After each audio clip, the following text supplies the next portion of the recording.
have Sister Marissa read for us. Just waiting for this live. All right, we're live. Shalom, everyone. We're back. We're going into the prophets portion here. Sister Marissa will be reading Ezekiel chapter 44, verses 15 to 31 for us.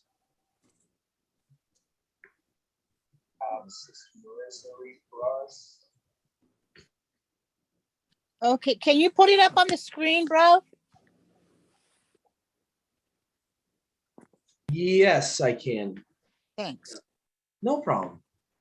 Let me see here. Let me just get to Ezekiel here. Scroll down here. Fix it to one translation here. Okay, stupid thing. There we go. All right. Oh, my bad. Let me get you to the right chapter here. And verse 15. Okay, there you go. Okay, 15 to the end of the chapter? Yes. Okay. And one lamb from a flock from 200 from the watered pastures of Israel for grain offerings and for an ascending offering and for peace offerings to make atonement for them, declares the Master Yahuwah. All the people of the land are to give this contribution to the Prince of Israel.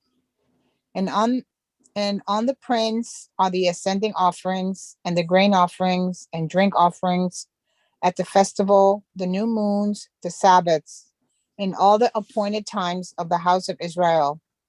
He used to prepare the sin offering and the grain offering and the ascending offering and the peace offerings to make atonement for the house of Israel. Thus says the Master Yahuwah, in the first month on the first of the new moon, you are to take a young bull, a perfect one, and shall cleanse the set apart place. And the priest shall take some of the blood of the sin offering and put it on the doorpost of the house, on the four corners of the ledge of the slaughter place, and on the post of the gate of the inner courtyard. And do the same on the 7th of the new moon for anyone who makes a mistake or is foolish. And you shall make atonement for the house. In the first month, on the 14th day of the new moon, you have the Pesach, a festival of 7 days. Unleavened bread is eaten. And on that day, the prince shall prepare for himself and for all the people of the land a bull for a sin offering. And during the 7 days of the festival, he prepares an ascending offering to Yahuwah, 7 bulls and 7 rams, perfect ones, daily for 7 days, and a male goat daily for a sin offering. And he prepares a grain offering and 1 ephah for each bull, and 1 ephah for each ram, together with a hin of oil for each ephah. In the 7th month, on the 15th day of the new moon, at the festival, he prepares like these 7 days as a sin offering, as the ascending offering, as the grain offering, and as the oil. Is that it? Yep, that's it. Okay, so I noticed that it says ascending offering. I don't know what that is. And also, yeah, it's what we read earlier. The whole burnt offerings are ascended offerings. Basically, it's the idea of they're not even the priests are not allowed to eat this specific offering. The fire consumes it, and it goes up to Yahuwah. Like if you remember the story of what was it, Elijah, where he's going against the prophets of Baal, and he gives an offering to Yahuwah, and the whole fire from Yahuwah from heaven consumes it up. That's what ascended offering. It means to like ascend. So basically they're not to eat that one. Where in the peace offerings they're allowed to eat it. The regular burnt offerings they can eat a portion of the animal, and all that. So that's what ascended offering means. It's just a certain word that the ISR used to translate it. I guess they thought it would have been more specific to translate as ascended offering than burnt offering. So they were trying to translate it better than most versions. So Why do they capitalize the word house? yeah, I wonder why they do that. Where does it say house? I'm trying to see here. Maybe it's earlier in the chapter. Pesach, 7 days, feast of 7 days, slaughter place. Oh, I think I know why. They're trying to put an emphasis on the temple. You're trying to put emphasis on the temple. I see why they're doing that. So like in the Hebrew, that would be what the what word do they use for the temple? Mishkan.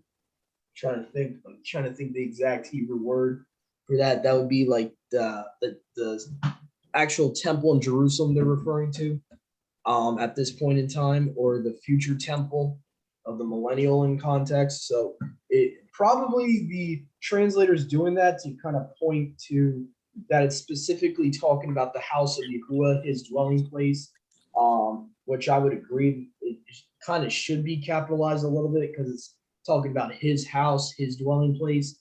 Go ahead, brother Joshua. I see you got your hand up. Yeah, I think it was Ezekiel 44, not 45. Whoops. Yeah, I was wondering. Oh, darn it. All right. Let's see. Mom, do you want to read that for us real quick? I apologize, Sister Marissa. That was my bad. Okay, so 44. 44, same verses. Yeah, same verses, 15 to 31. You did say 44, and then she read Yeah, I 43. screwed up. Yeah, it's okay. It was good to know. Yeah, but that is I know, sis, you've been Marissa asking about the future temple. That's a good chapter on your free time. Like 45 all the way to the last chapter of Ezekiel, that gives you all the chapters of the future millennial temple.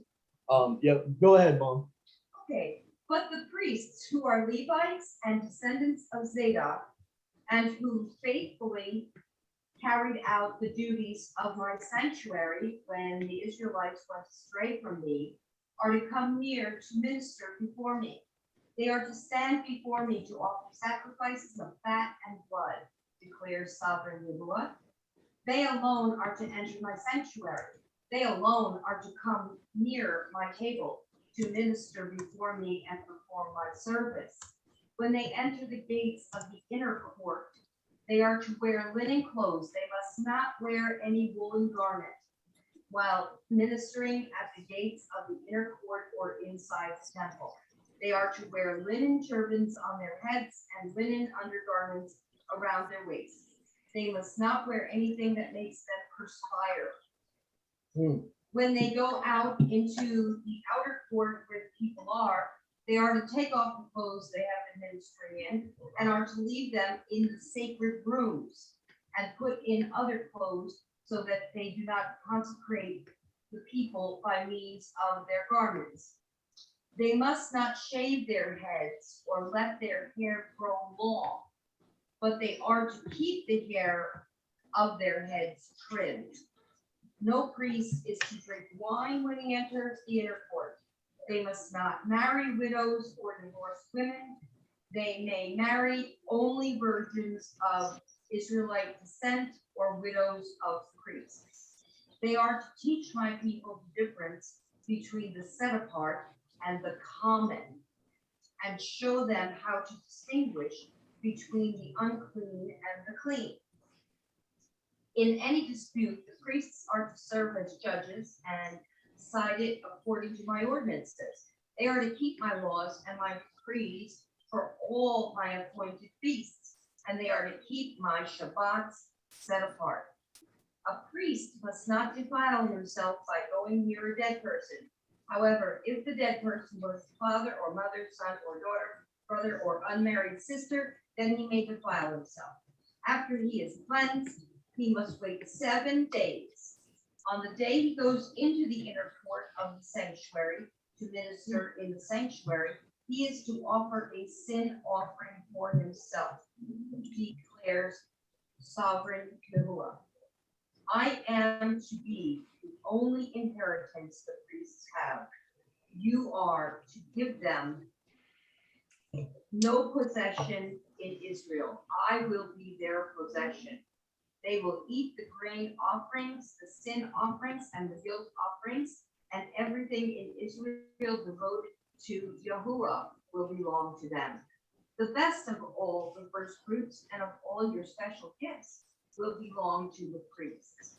You are to give them the first portion of your ground meal, so that a blessing may rest on your household. The priests must not eat anything, bird or animal found dead or torn by wild animals.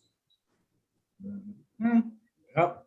Yeah, we'll make you perspire. So basically, Ezekiel 44 and Leviticus 21 are like parallel accounts of the same commandments. Yeah. Pretty much, for the most part.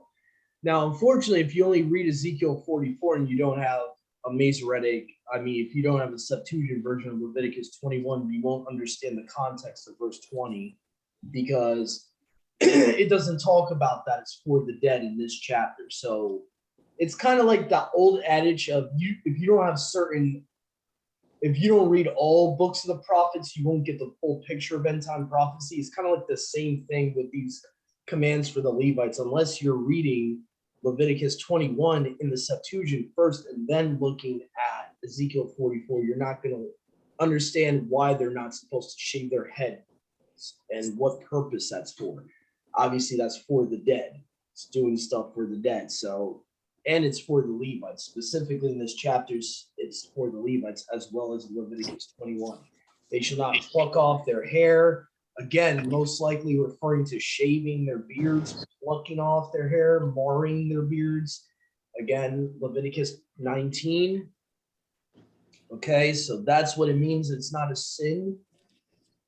It doesn't even seem like it's a sin of itself for them to shave their beards, because the context would be like plucking their beards, ripping their beards off. You can see that in Leviticus 19:27, if I'm not mistaken.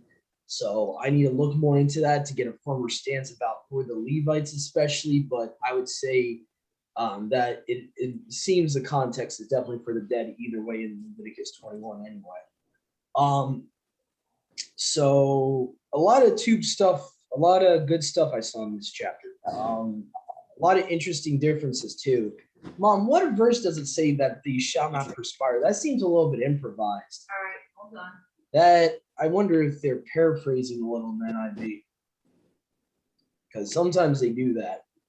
Okay, it is verse 18.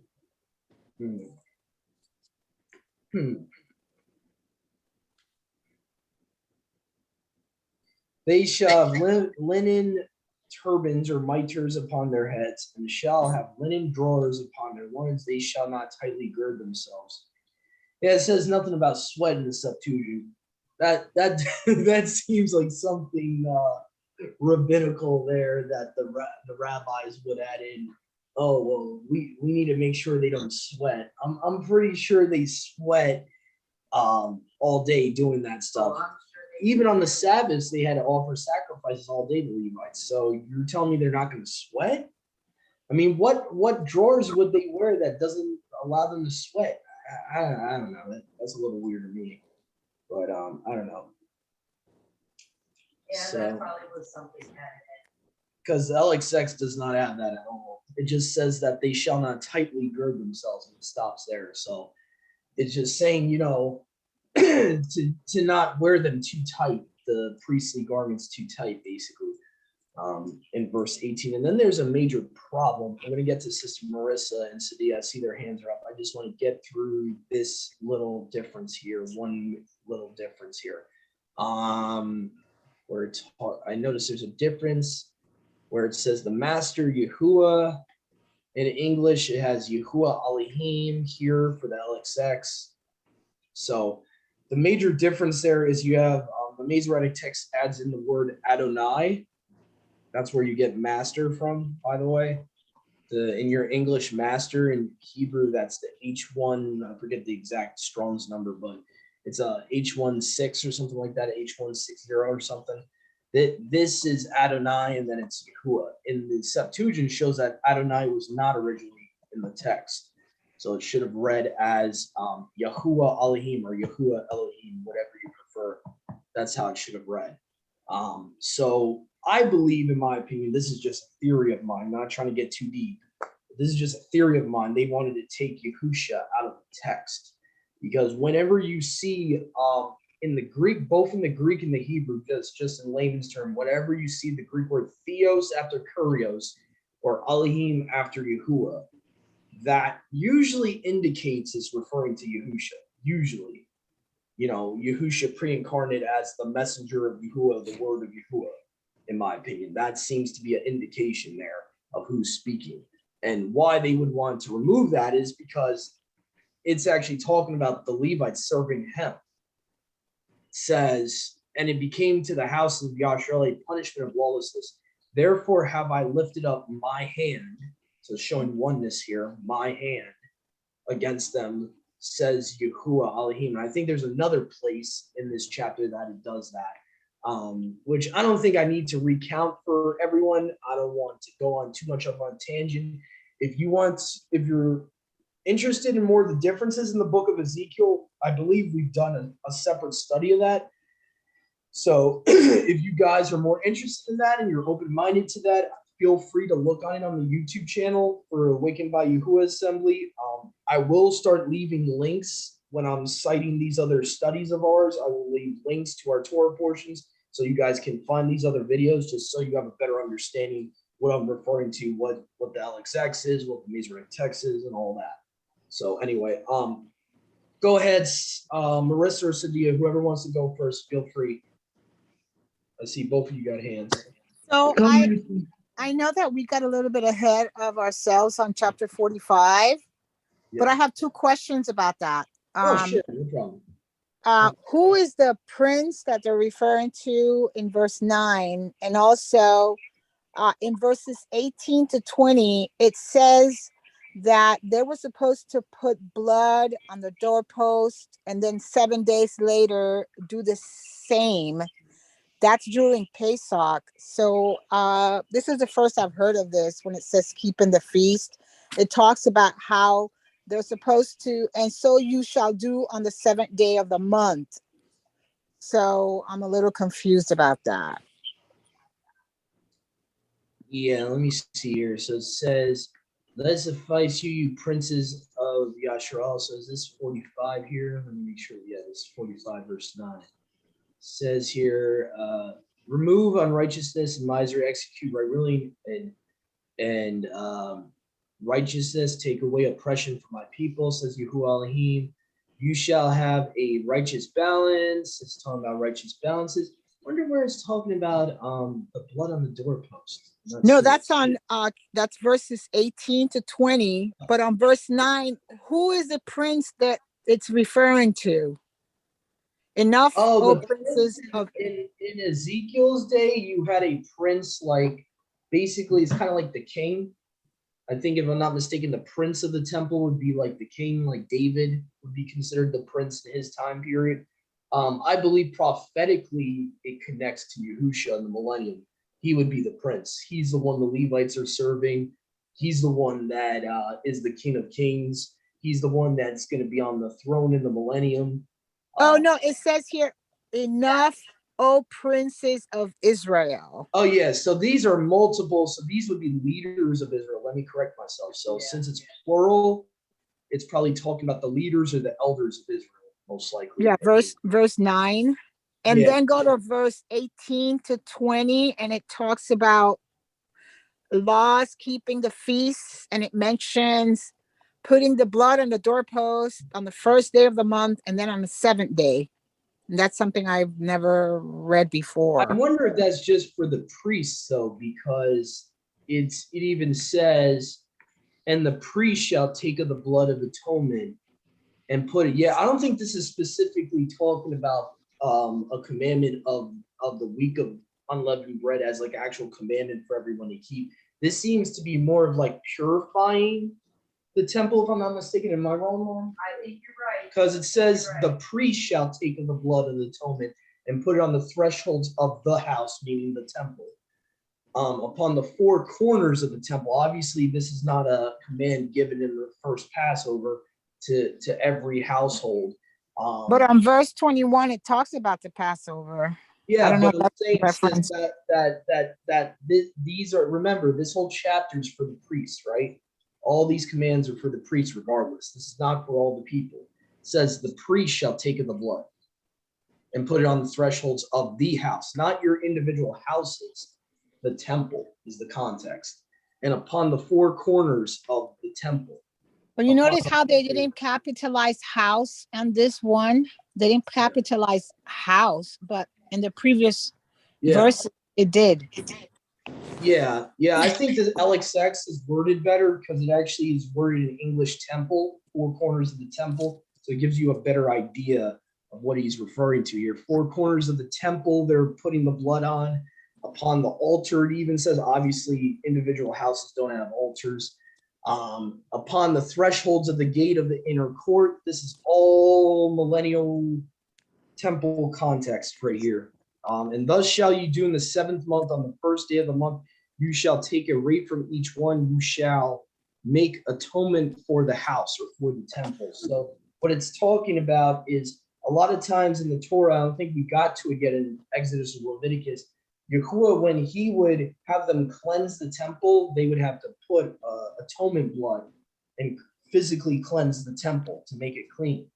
I wouldn't be surprised, Mom, if the Maccabees had to do that when that happened. Because remember, the Greeks took over the temple at that time period, sacrificed a pig on the altar, they had to cleanse the altar and all that. So, yeah. So, this is separate. I don't want anyone to get confused. This is not talking about each individual Israelite to do this on the week of Passover. This is talking about cleansing the temple. This is talking about the Levites specifically, who is commanding to do this, to put the blood on the doorpost of the house of Yahuwah and all that. So I just want to, this is a very good question Sister Marissa brought up. Very good question. But as you keep going, verse 21 then talks about the first of the month, at the 14th day of the month, you shall have a feast of Passover. So the context of verse 21 is not the same context of 19. I just want to make that clear. I know it gets confusing, but verses 19 to 20 are not talking about the Passover directly. You don't get to the Passover until verse 21.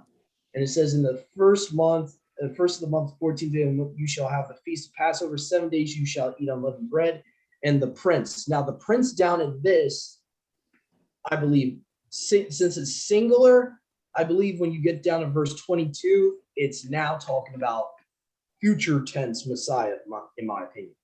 The prince shall offer it that day a calf. Now, obviously, there's no sin offering now, so I don't know if that still stands, because Paul talks about in Hebrews there was a change in the Torah, in the sacrificial system. So I don't know if that sin offering calf would be offered anymore. Maybe a peace offering, maybe a burnt offering.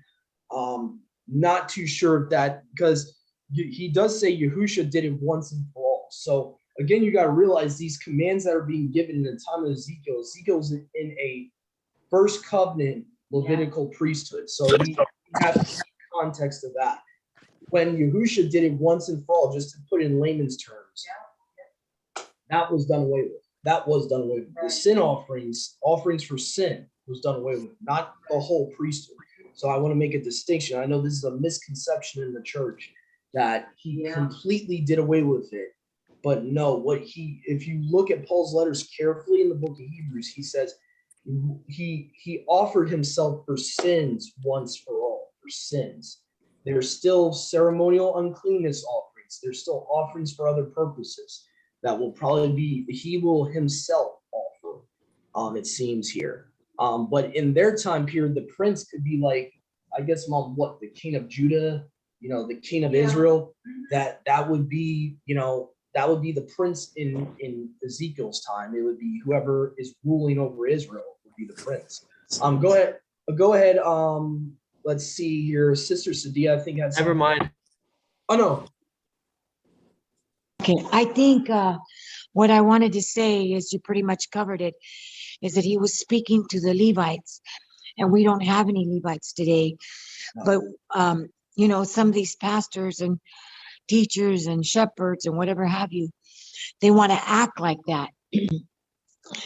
But if they're not fulfilling the shoes of one, I don't think, what do you think? Should they be considered shepherds or just, teachers? I mean, shepherd, yeah, if you want to, like in the new covenant concept of leadership, you have shepherds, you have leaders, elders. If you're married, by the way, you can't be an elder without being married, according to Paul. So you have to have at least one wife to be an elder, number one. Number two is, no, none of us can be considered priests, in a Melchizedek priesthood. As far as I'm concerned, Paul says that he's our high priest. I don't see Paul ever saying, or Kappa ever saying, other than that one isolated verse, mind you, that we're all together equally priests in a heavenly Melchizedek priesthood. As far as what Paul and Kappa, aka Peter, talk about, it's all spiritual sacrifices.